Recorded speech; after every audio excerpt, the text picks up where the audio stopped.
Hello everyone, welcome back to our channel. So day off ako ngayon. And then hindi na gaanong maginaw. It's 20 degrees Celsius or 69 degrees Fahrenheit dito sa Mississippi ngayon. So it's already 2:30 p.m. Yung anak ko lalabas ng school niya at 2:40 p.m. So kukunin ko doon.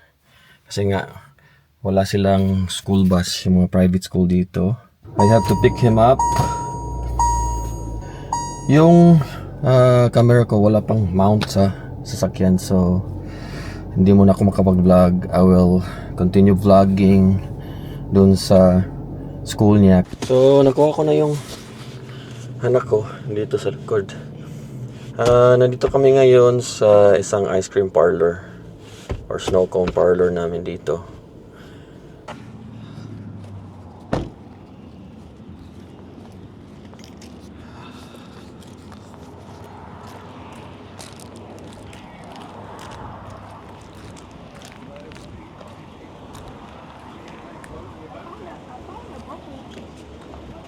Well, that's nice. Is yours? Mine. I think that's yours. That's caramel. Yeah, but there's banana pudding on the top and caramel on the bottom. Right. I'm sorry. So we ordered one caramel and one banana pudding. That's up. Yeah. Just no. That's all right. I'll just get one caramel. Just the caramel. This is mine. Okay. No. That's good. It's all right. Just cake cone, please. You want a cake cone? You don't want a waffle cone? Yeah. Okay. Here. You I pay for can it. remake it. No. You're good. You're good. I don't mind. No. It's okay. I don't mind also. So. And his is just plain caramel, right? Yeah. Just plain caramel. Okay, I'm gonna speak for it. Give me 1 second. Real good. I tried the bit. Right.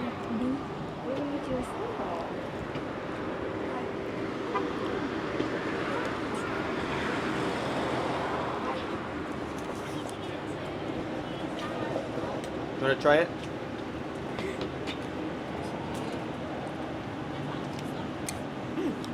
Good? It's yours. Say thank you. Thank you. Let's go. You want to eat it here or somewhere else? What? Just eat it here, okay? And sugar free, right? Nandito muna kami sa Walmart katapos ng kumain namin ng ice cream kasi bibili kami ng baon ko bukas at saka siguro lutuin para mamayang gabi. And how many do you want? Free. Okay, that's good.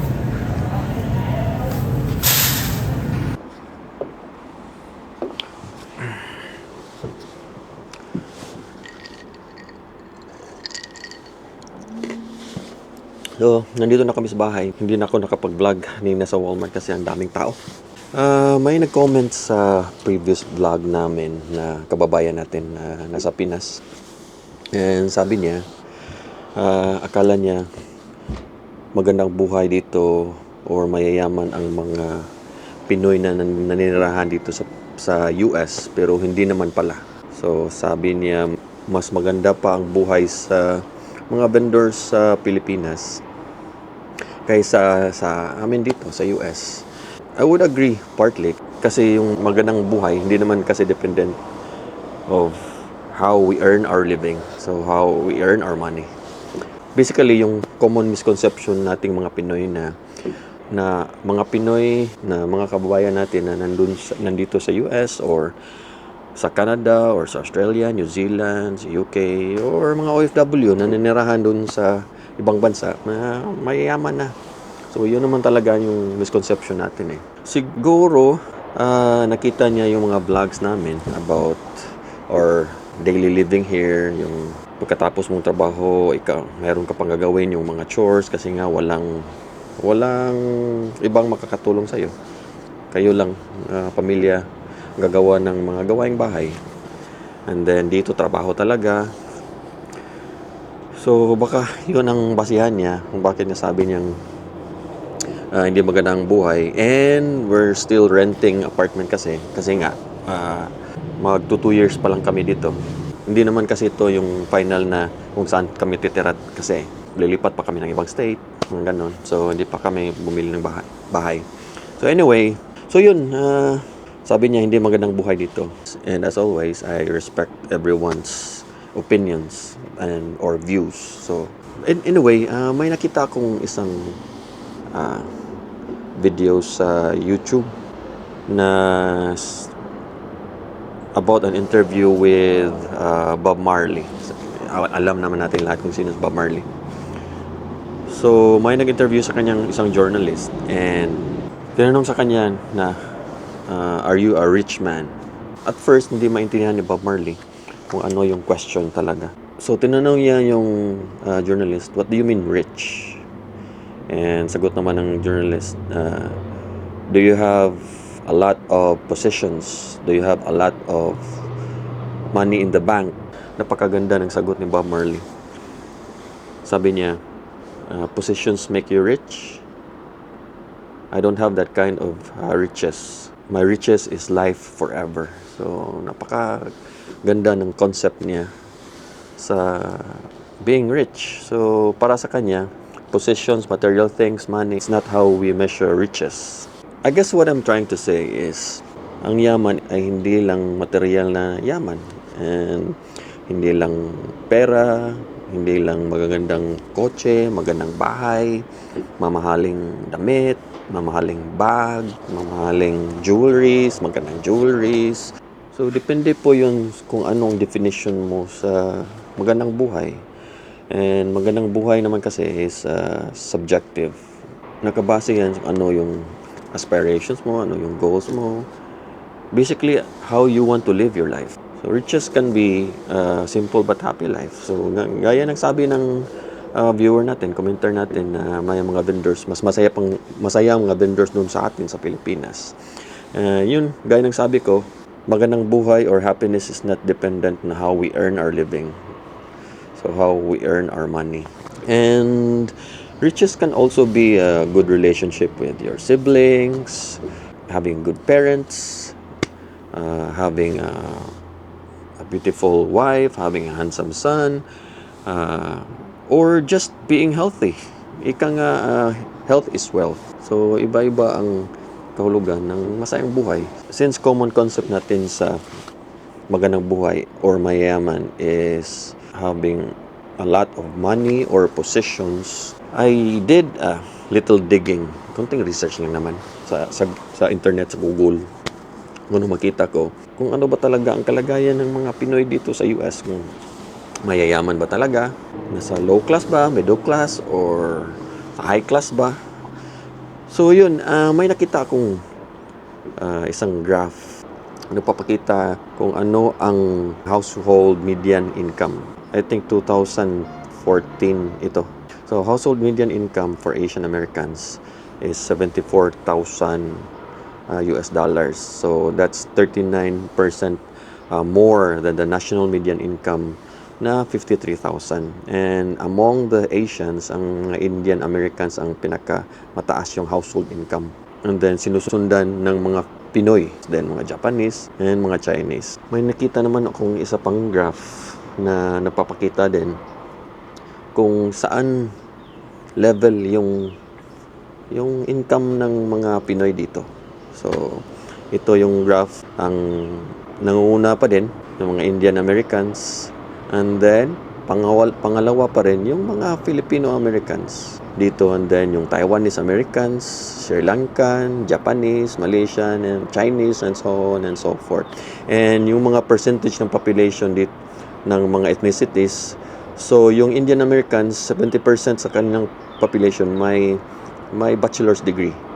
And then yung mga Pinoy, 47% lang So almost 50% ng mga Pinoy dito may bachelor's degree. Yung pangatlong article na kita ko, pinapakita naman kung saan nabilong yung sa mga Asian households dito. More than 70% ng Asian households belong to either the middle class or the upper wealth tier dito in the year 2021 ito. So medyo 1/3 sa mga Asian dito, Asian Americans, nasa upper tier with an income or household income of 600,000. So medyo nakaangat talaga pala yung mga Pinoy dito sa US, and hindi ko alam kung ano ang factors na bakit ganun, and I have to do more research, more digging kung ano ang reasons kung bakit medyo maganda yung in terms of household income, medyo nasa taas tayo mga Pinoy. So I have to dig more, and if I can have the proper information, I will make a vlog out of it para naman follow up sa vlog na ito. So yun, in terms of kitaan, hindi naman tayo papahuli dito. Palagi tayong pangalawa sa Indian Americans. So second is not bad. So maybe in a few more years or a few decades, number 1 na tayo dito. I'm not saying this para sabihin kung mayaman kami dito, pero hindi po. Middle class lang po kami dito. Yung kita namin, sakto lang din sa mga gastusin dito. Yung mga responsibilities natin, may konti kaming magagasto sa mga pangbili sa mga gusto namin, sa mga puntahan namin. So hindi naman kami ganun talaga na mayaman. We're just in the middle class.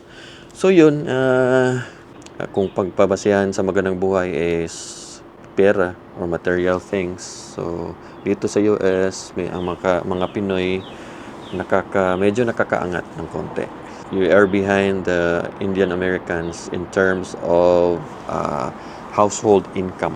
So yun ang vlog ko ngayon, and para rin medyo maliwanagan kung ano ba talaga yung mga Pinoy dito, mayayaman ba talaga or hindi. Pero again po, kaming pamilya, bago lang po kami dito, although we have good jobs, we are still in the middle class. Iwan ko in a few years, sana, pero as of the moment, we are still in the middle class. Sakto lang po yung kita namin dito, mag-asawa.